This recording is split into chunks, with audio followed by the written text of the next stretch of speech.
In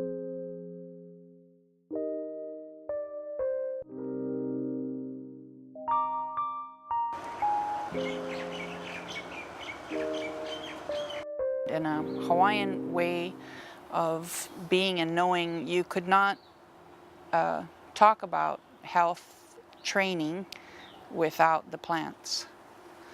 So we asked the college for some space so that we could start to grow the plants that have to be included even in entry-level health science training or entry-level nursing, which is the CNA course.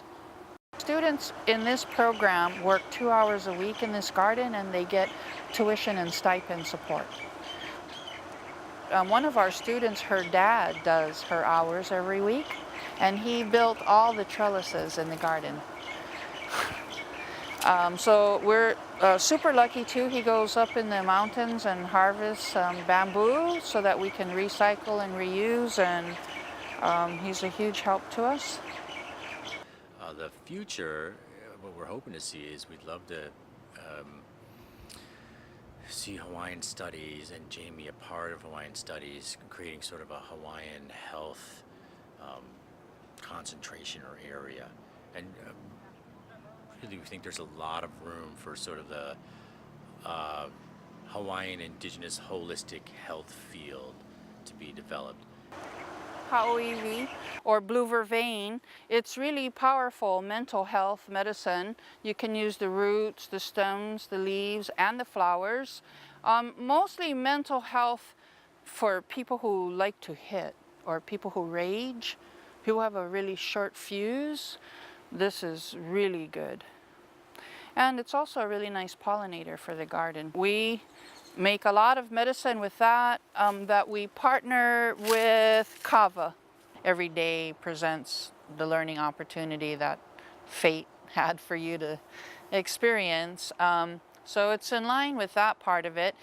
And no matter what we're doing, is on one day we might be looking at the nutrients in the soil. So rain or shine, those are still the nutrients. Or we're looking at harvesting, different ways to harvest or times to harvest, different ways of harvesting the seed and preserving the seed, and then different ways of propagating that seed, and whether you sow it into, a little container because it's really fragile, or whether you sow it directly into the ground because it won't tolerate transplanting. So those kinds of things are going to happen no matter the weather. The real outcome is whether the food grows. Loofah.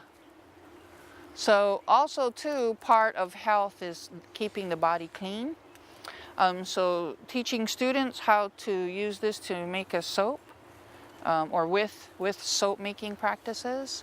I feel like once those practices like Jamie's healing garden and the philosophy behind sort of an aipono, eating healthy, but also being connected with growing your food, how you put your food together, and really it's also part of how then you live your life, and that being part of a sort of really an old school. It's not just Hawaiian traditions. A lot of, as a matter of fact, all traditions have that.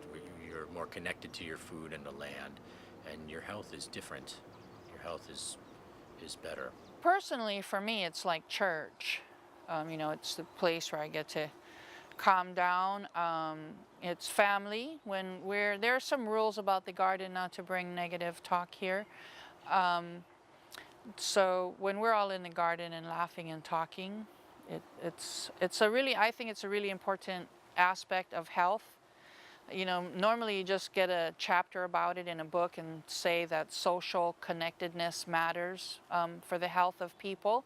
And then, as instructors, as nursing instructors, we talk about what the chapter says, but we don't actually take students outside and spend a day like family with them, connecting with them socially and laughing with them and sharing a meal with them to teach them this is what social means for health. So the stronger that Hawaiian Studies program, the more opportunities for that collaborative work.